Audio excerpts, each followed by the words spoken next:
Ketika saya mendekati usia 70 tahun. Sahabat, fase kehidupan setiap orang pada umumnya melewati masa bayi, remaja, dewasa, dan akhirnya menua. Setiap fase memiliki fokus dan prioritasnya masing-masing. Ketika remaja, mungkin fokusnya pada pendidikan dan pencarian jati diri. Ketika dewasa, mulai berfokus pada karir dan keluarga. Dan ketika menua, kembali berfokus pada diri sendiri. Setelah sekian puluh tahun berjuang dan memikul tanggung jawab keluarga, kinilah saatnya mensyukuri dan menjalani hidup dengan cara berbeda. Cara-cara yang lebih arif, lebih welas asih, dan bermakna. Misalnya, lebih rajin beribadah, lebih seksama menjaga kesehatan, senang mencari ketenangan, atau memilih untuk menciptakan kesenangan atau kepuasan batin dengan menjadi berkah bagi orang lain.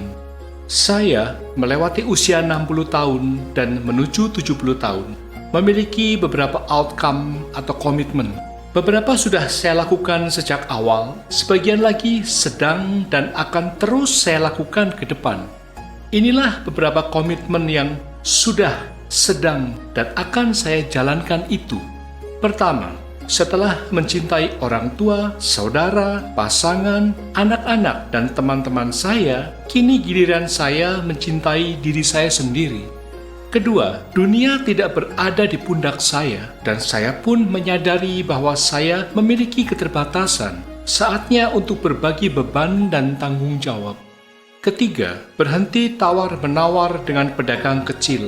Selisih rupiah yang tidak seberapa tidak akan membuat saya kaya. Mungkin itu malah bisa membantu si pedagang menabung untuk membayar biaya sekolah anaknya. Keempat, selalu memberi tip kepada pelayan restoran. Uang ekstra yang dia terima mungkin akan membuatnya gembira dan lebih semangat bekerja. Kelima, sabar mendengarkan cerita orang tua meskipun mereka telah menceritakannya belasan kali. Itu dapat membantu mereka menyusuri jalan kenangan dan menghidupkan kembali masa lalunya. Keenam, tidak terusik maupun mengusik kesalahan orang lain. Tak ada manusia yang sempurna, yang luput dari kesalahan. Bagi saya, ketenangan lebih berharga ketimbang kesempurnaan.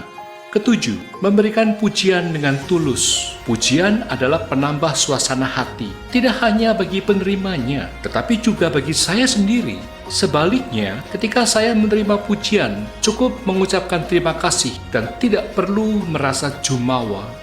Kedelapan, lebih berfokus menjadi pribadi yang lebih baik dari hari ke hari ketimbang berfokus pada penampilan.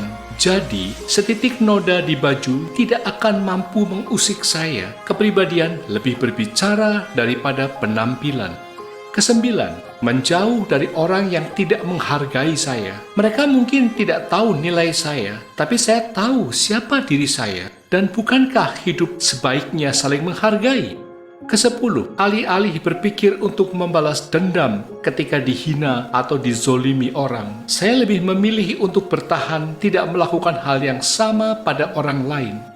Kesebelas, menghargai emosi saya sendiri. Saya tidak malu untuk mengekspresikan rasa sedih, gembira, kaget, takjub, dan seterusnya. Karena emosi itulah yang menjadikan saya manusia seutuhnya.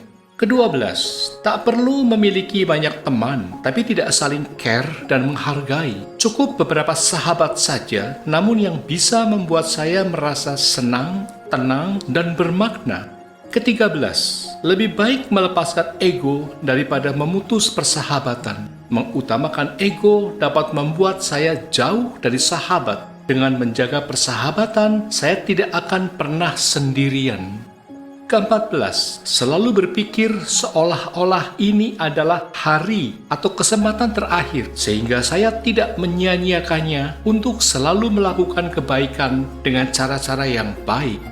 Ke-15, saya melakukan apa saja yang membuat saya bahagia, karena sayalah yang bertanggung jawab atas kebahagiaan saya sendiri. Kebahagiaan itu pilihan, bukan? Anda bisa bahagia dengan cara apa saja dan kapan saja. Pilih saja sendiri, asal tidak menyikut orang lain. Sahabat, Saya memutuskan untuk mengirimkan pesan ini kepada banyak orang tanpa harus menunggu usia saya mencapai 70 tahun. Untuk hal baik, mengapa kita tidak mempraktekannya pada tahap dan usia berapapun?